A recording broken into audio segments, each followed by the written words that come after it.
Hello नमस्कार दोस्तों, स्वागत है आपके अपने यूट्यूब चैनल मेहरा क्लासेस में। और एमपी गेस्ट फैकल्टी की कल मेरिट लिस्ट जारी हो चुकी है और जिनका भी नाम आया है उनको 3 से 4 दिनों तक रिपोर्टिंग करनी होगी। हालांकि इसके रिगार्डिंग कोई भी ऑफिशियल नोटिफिकेशन नहीं आया है, तो अपने हिसाब से 3 से 4 दिनों के अंदर आपको रिपोर्टिंग करनी होगी। जिस भी कॉलेज में आपका नाम आया है उस कॉलेज में जाकर आप रिपोर्टिंग कर सकते हैं। फिलहाल में कैटेगरी 1 और कैटेगरी 2 को हटा दी गई है। अब इसमें नंबर हमें किस प्रकार से मिले हैं, सिलेक्शन प्रोसेस क्या है, जो कि आज की वीडियो में हम आपको बताने वाले हैं। फिलहाल में 8 बजे ये वीडियो पब्लिश होने वाली थी कि लेकिन किसी रीजन की वजह से हम ये पब्लिश नहीं कर पाए हैं, लेकिन कोई दिक्कत नहीं दोस्तों, अभी आपको ये वीडियो मिल रही है जिसमें आपको सारी इंफॉर्मेशन मिलने वाली है। तो चलते हैं हम दोस्तों आगे की ओर। तो सबसे पहले हम आपको बताते हैं कि नवीन नीति 2023 क्या है। तो इसके तहत कैटेगरी 1 और कैटेगरी 2 को हटा दी गई है, मतलब इक्वल रखा गया है। अब कैटेगरी 1 में कौन थे? कैटेगरी जो 1 थी उसमें जिसके पास पीएचडी थी और इसके साथ पीएचडी के साथ आपके पास नेट है, फिर इसके साथ मतलब नेट सेट है, तो कैटेगरी 1 में आ रहे थे। इसके बाद कैटेगरी 2 क्या थी? कैटेगरी 2 वो थे जिसके पास पीएचडी या नेट मतलब सेट या फिर नेट थे, ये दोनों में से एक थे, तो वो कैटेगरी 2 में आते थे। कैटेगरी जो 3 थी ओनली पीजी वाले थे, तो इनको तो यहाँ से कैटेगरी मतलब नवीन नीति 2023 के तहत इसको हटा दी गई है। जिनका पहले से सिलेक्शन हो चुका है उनको धीरे धीरे बाहर कर रही है और इसके बाद जो पीजी में है नए रजिस्ट्रेशन नहीं कर पाएंगे, तो ये प्रोसेस तो पूरी ख़त्म हो चुकी है। अब हमें काम मतलब सिलेक्शन होना है वो कैटेगरी 1 और कैटेगरी 2 से होगी, लेकिन नवीन नीति के तहत कैटेगरी 1 और कैटेगरी 2 को भी हटा दी गई है। अब पीएचडी जिन्होंने 5 साल इसमें बिताए हैं उनको भी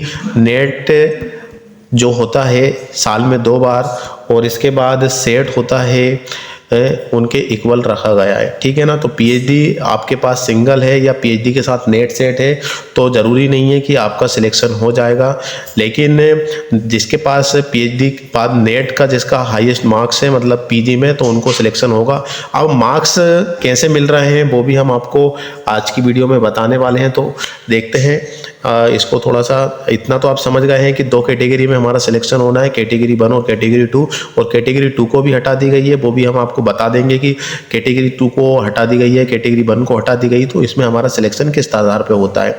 अब मार्क्स हमारा जो है, काफ़ी लोग बोल रहे हैं, वैसे मार्क्स का भी एक वीडियो हमने बना दी है कि आपको मार्क्स किस आधार पर मिलने वाले हैं, लेकिन ठीक है वीडियो आप देखते नहीं हैं और इसके बाद आप हमसे कंटिन्यू पूछते रहते हैं, तो हम इसको आपको बता देते हैं कि मार्क्स किस आधार पर ये, तो इसको थोड़ा सा रफ कर देते हैं और फिर इसके बाद हम बताते हैं। चलिए ठीक है, अब हम यहाँ पे देखेंगे दोस्तों कि आप पीजी सबसे इम्पोर्टेंट है, जिसके पीजी में जितने मार्क्स होंगे उस आधार पर आपका सिलेक्शन होगा। जैसे कि आपके पीजी में कितने परसेंट बने हुए? 80% बना हुआ है, ठीक है, 80% बना हुआ है। और आप कैटेगरी किससे आ रहे हैं? ओबीसी से बिलोंग कर रहे हैं, ठीक है ना, कैटेगरीज में आ रहे हैं या फिर एससी से आ रहे हैं या फिर एसटी से आ रहे हैं, ठीक है ना, ये आपकी कैटेगरी होगी। अब इसके बाद सिलेक्शन कैसे होता है? तो इसमें से आपको 50 नंबर क्या कर देना है? कम कर देना है। 50 में से यदि 80 में से 50 कम कर देते तो कितने मार्क्स हुए? 30 मार्क्स। अब इसके बाद ओबीसी के 10% ये जोड़ लेते हैं अपन, ओबीसी के 10% जोड़ लेंगे तो ये 8 नंबर ये होगा आपके।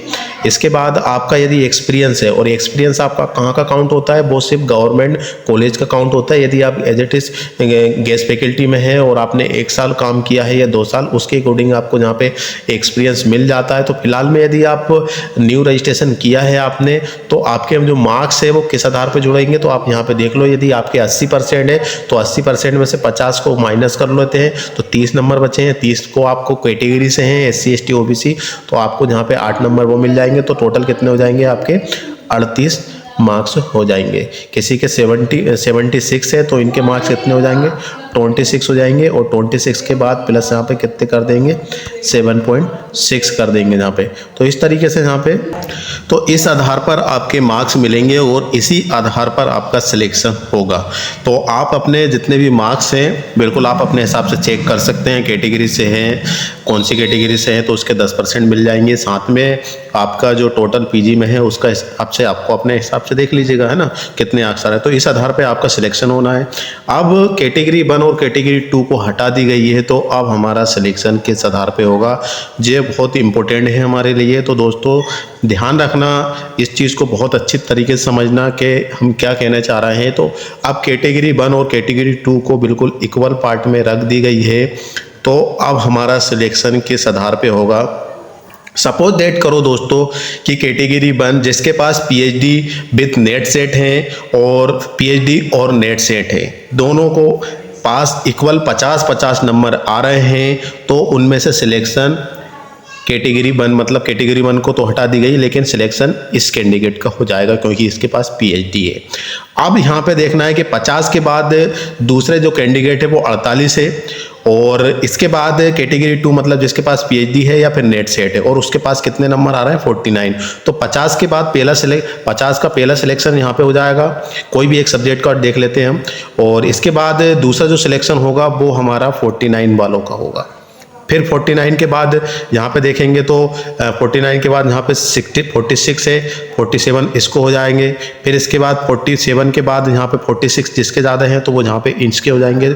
इस आधार पे यहाँ पे सिलेक्शन है। तो पहले नंबर पर यहाँ पे आप देख सकते हैं कि क्लियर लिखा हुआ है कि यहाँ पे इनका हो जाएगा पहले नंबर पर, दूसरे नंबर पर यहाँ पे हो जाएगा, फिर तीसरे नंबर पर आप यहाँ पे देखेंगे कि 49 के बाद 48 नंबर है तो यहाँ पे तीसरा इसका इनका हो जाएगा, फिर 47 का यहाँ पे 4 नंबर पर इनका हो जाएगा, फिर इसके बाद इनका हो जाएगा 5 नंबर पर।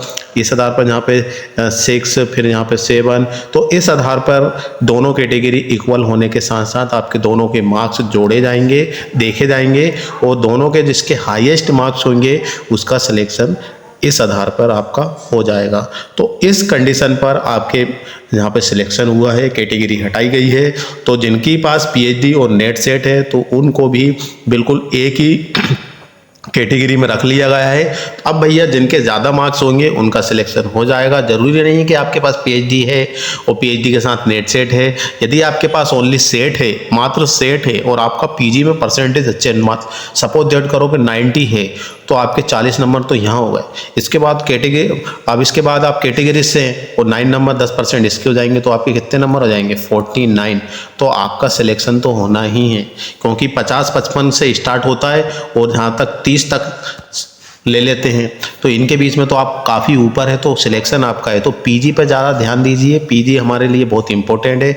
आपके पास जो भी आपके रिलेटेड हैं जो कि नेट सेट में आना चाहते हैं, असिस्टेंट प्रोफेसर की तैयारी करना चाहते हैं, तो उनको फोकस कीजिए कि भैया पीएचडी में अच्छे परसेंटेज बना लो, ताकि आपको यहाँ पे अच्छा खासा मिल जाएगा। नहीं तो पीजी में आपके कम नंबर हैं, 60% है समझ लो, पीजी में 60% है तो आपको सिर्फ यहाँ पे 10 नंबर मिलेंगे, और इसके बाद आपके 6 नंबर ये हो जाएंगे, तो 16 नंबर पे कभी आपका सिलेक्शन हो ही नहीं सकता, क्योंकि इतने लिस्ट ही नहीं आती और इतने से नीचे देते भी नहीं है। तो ये इस बात का ध्यान रखना, इस आधार पर आपका सिलेक्शन हुआ है। बाकी आपका ओपिनियन क्या कहना चाहता है वो हमें यूट्यूब कमेंट सेक्शन में कमेंट कर सकते हैं। तो दोस्तों आज के लिए बस इतना ही, फिर से मिलेंगे नई वीडियो के साथ। हाँ, एक चीज़ और है दोस्तों कि जिनका सिलेक्शन हुआ है वो अभी इसमें टेस्ट सीरीज ज्वाइन कर लीजिए, क्योंकि टेस्ट सीरीज आपको सिर्फ मात्र मिल रही है 299 रुपये में, और इसमें पहले फेज के सभी सब्जेक्ट हमारे पास अवेलेबल है। और जिनका नाम नहीं आया है कोई दिक्कत नहीं है दोस्तों, आप बिल्कुल तैयारी कीजिए परमानेंट पोस्ट की, क्योंकि जिनका भी सिलेक्शन हुआ है 1 से 1.5 साल के बाद मतलब समझ लिए कि 18 महीने इनको काम करना है। इसके बाद जब परमानेंट पोस्ट आ जाएंगे तो ये फॉलन आउट में हो जाएंगे, इनको बाहर कर दिया जाएगा। तो आपको परमानेंट पर ध्यान देना है, परमानेंट आप चले जाएंगे तो गेस्ट फैकल्टी को तो बाहर का रास्ता दिखा दिया जाएगा। तो अभी आप परमानेंट पे भी ध्यान देना है, जिनका सिलेक्शन हुआ है वो भी परमानेंट पे ध्यान दीजिए, और इसके बाद जिनका सिलेक्शन नहीं हुआ है उनको तो परमानेंट पे ध्यान देना ही है, क्योंकि आपके पास कुछ ऑप्शन भी नहीं है। तो बिल्कुल हमें 299 रुपये में बिल्कुल आप जुड़ सकते हैं। दोनों पेपर यदि साथ में लेते हो तो 500 रुपये में ये आपको प्रोवाइड करा दिए जाएंगे, जिसकी वैलिडिटी 365 दिन रहेगी। तो आज के लिए दोस्तों बस इतना ही, फिर से मिलेंगे नई वीडियो के साथ। जब तक के लिए जय हिंद, जय भारत।